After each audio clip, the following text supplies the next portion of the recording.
Good morning, Vital Men.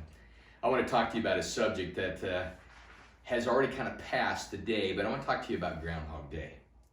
I tell you what, it's been interesting as we've lived this life of the pandemic and the corona virus itself and COVID-19 and all the different lingo that goes along with it. It's easy for us to keep repeating day after day, living the same thing.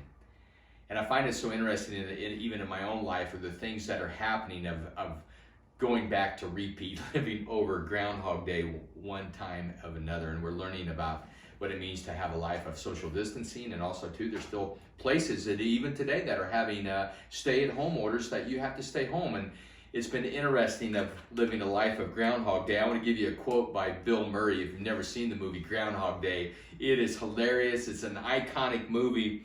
But Bill Murray, he says this: "Do you wake up with forbidding sense of deja vu, like you've lived the exact same day over and over again?"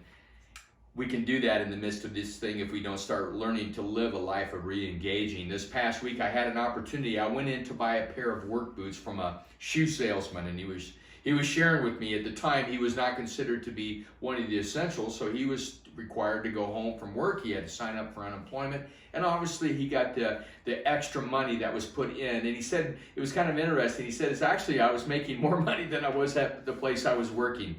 But he said, "Mike," he said, "this is the interesting thing."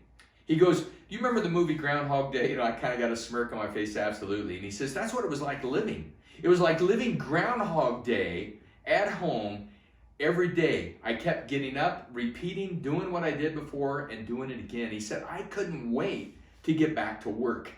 And I think in the Bible it talks a little bit, I'm going to tell you about a story about Moses that I think kind of gives an opportunity of thinking maybe as they were traveling in the wilderness for 40 years, I wonder for them if it didn't seem like Groundhog Day. And there's a piece of scripture where God speaks to Moses, and it comes out of Numbers 14, verse 11. It says this: God speaking to Moses. He says, "How long will these people treat me with contempt?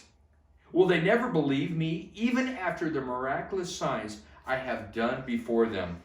And I think no greater time than this, as I think as we look at this time of a Groundhog Day to Moses in the midst of the wilderness. They were living a life day after day, but yet God sent them out to spy out the promised land. And we know that 12 spies went out. 10 came back and they were saying, "Oh, there's men are bigger than grasshoppers," and all these other things that are going on, living in fear. And they spoke to the people with not listening to the other two. You had Joshua and Caleb coming back and telling them, "Hey, there is a land out there of milk and honey. We don't have to keep living in this Groundhog Day in the wilderness, that God has made promises for us that we can go out and live a different life." You know, it says again in Numbers 14 through 7 that God promised them that he would bring them into a land of milk and honey. I think that same promise is for us today. We can either live a life of Groundhog Day, continuing to do the same thing over and over, or we can step into the promises that God has promised us. As men, God has promised you something. And I think so often in life we forget about the adventure. Men, we were driven for adventure, not to live a life of Groundhog Day, but to live a life of the adventure where God promised us a land flowing with milk and honey.